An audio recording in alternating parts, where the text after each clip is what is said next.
حمزة بن دلاج يعود إلى أرض الوطن.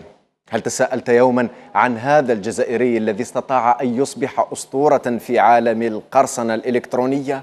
وهل تعلم لماذا أصلا يلقب بالهاكر المبتسم؟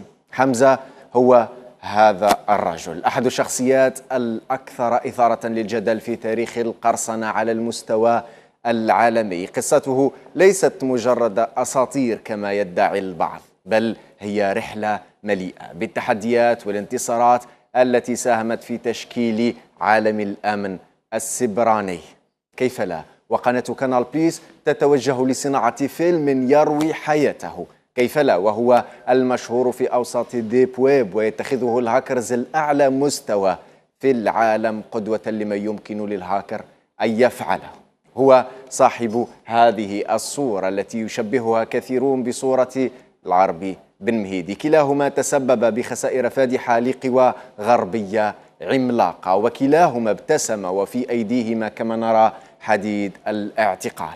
قبل البداية في سرد قصة حمزة بن دلاج يجب توضيح نقطة مهمة جدا: اختراق الحسابات الشخصية أو الحسابات البنكية وسرقة ممتلكات الغير جرائم لا يبررها أي قانون ولا أخلاقيات.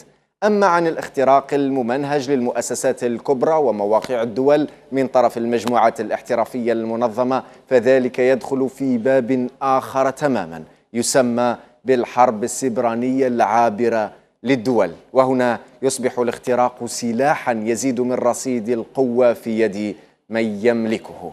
نعود إلى القصة التي ينتظرها الجميع. ولد حمزة بن دلاج عام 88 في الجزائر، وتخرج من مهندسا في الإعلام الآلي من جامعة باب الزوار للعلوم والتكنولوجيا عام 2008. شغفه بالتكنولوجيا والتفوق في فنون البرمجيات دفعه إلى دخول عالم القرصنة في سن مبكرة.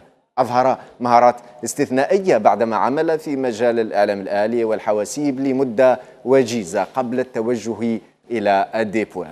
في عام 2011 وجهت إلى بن دلاج اتهامات تتعلق بتطوير برنامج سباي آي الذي أدى إلى اختراق أكثر من 117 بنكا حول العالم. أثبت بن دلاج براعته الفائقة في اختراق الأنظمة وسرقة المعلومات، مما جعله هدفا للعديد من المؤسسات الأمنية الكبرى.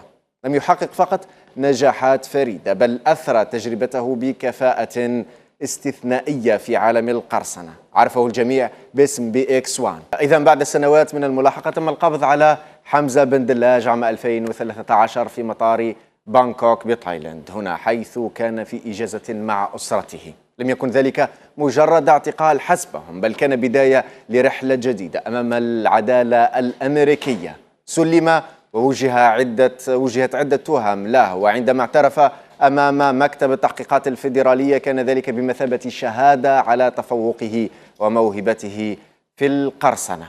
إذا قضى بن دلاج فترة سجنه ثم عاد إلى الجزائر، كما وثق في هذه الصورة على إنستغرام، يجلس في الطائرة ويزين صورة العلم الجزائري. ثم نشر مغني راب هذه الصور التي تظهر الآن مع حمزة. وجدنا أيضا صورة له مع قريبه بنفس اللباس، أي أن حمزة يتواجد الآن في أرض الوطن. والأسئلة حول مستقبله كثيرة ويطرحها الجميع من متخصصين ومستخدمين. فماذا سيحدث إذن؟